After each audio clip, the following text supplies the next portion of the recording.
She wasn't born into privilege. She didn't carry a royal name.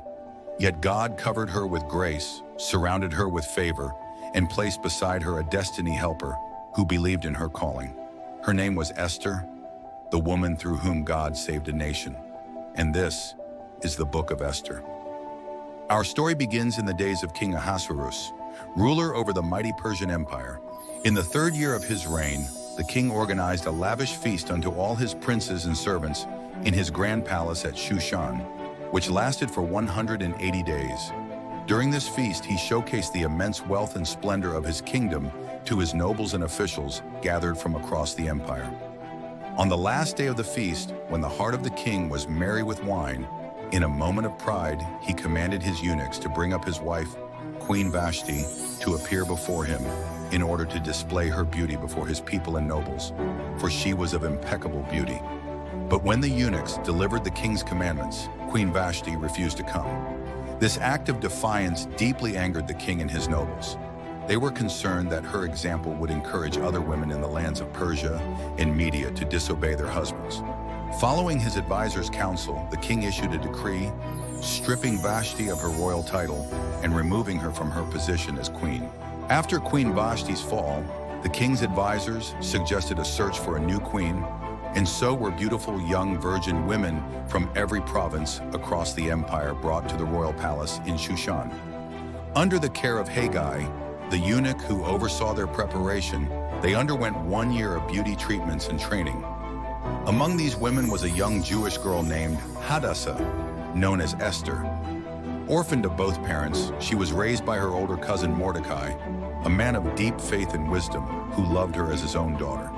Before Esther entered the palace, Mordecai gave her a crucial instruction: not to reveal her Jewish identity. For 12 months, Esther and the other women were prepared for their meeting with the king. 6 months of myrrh and 6 months with sweet odors and other things for their purifying.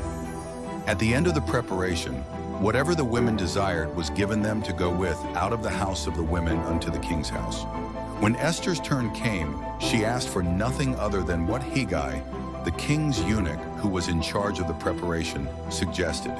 Her gentle humility and natural grace drew admiration from all who saw her.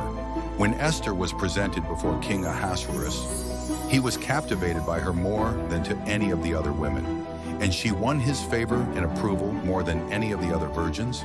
He placed the royal crown upon her head, making her the new queen of Persia. To honor her, the king proclaimed a magnificent banquet for all his nobles and officials, and declared a holiday throughout the provinces and distributed gifts to his people. As Esther settled into palace life, Mordecai often sat at the king's gate, staying close to watch over her.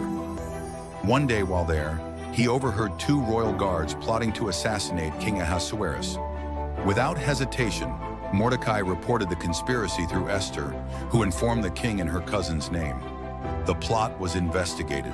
The men were found guilty, and they were executed. This act of loyalty was recorded in the royal chronicles, but Mordecai received no immediate reward or recognition.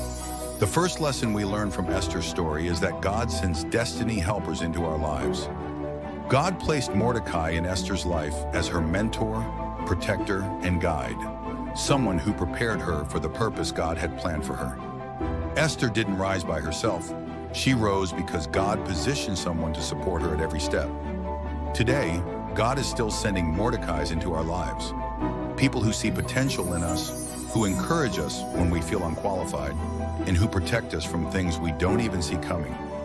Your destiny helper could be a teacher, a pastor, a friend, a boss, or even a stranger who opens a door you could never open on your own. Just like Esther, you won't reach your destiny by yourself, and God will make sure you don't have to. The second lesson is the power of divine favor. Esther received favor from the king's eunuch, favor in the palace, and favor before the king himself. Her rise wasn't a coincidence. It was God placing her in a position she didn't naturally qualify for. Today, that same divine favor works in our lives. It causes people to choose you without fully understanding why. It brings opportunities that your background could never earn. It puts you in rooms and conversations your resume can't explain. Where others struggle to be noticed, God's favor goes ahead of you and opens the way. Esther didn't rise because she was perfect.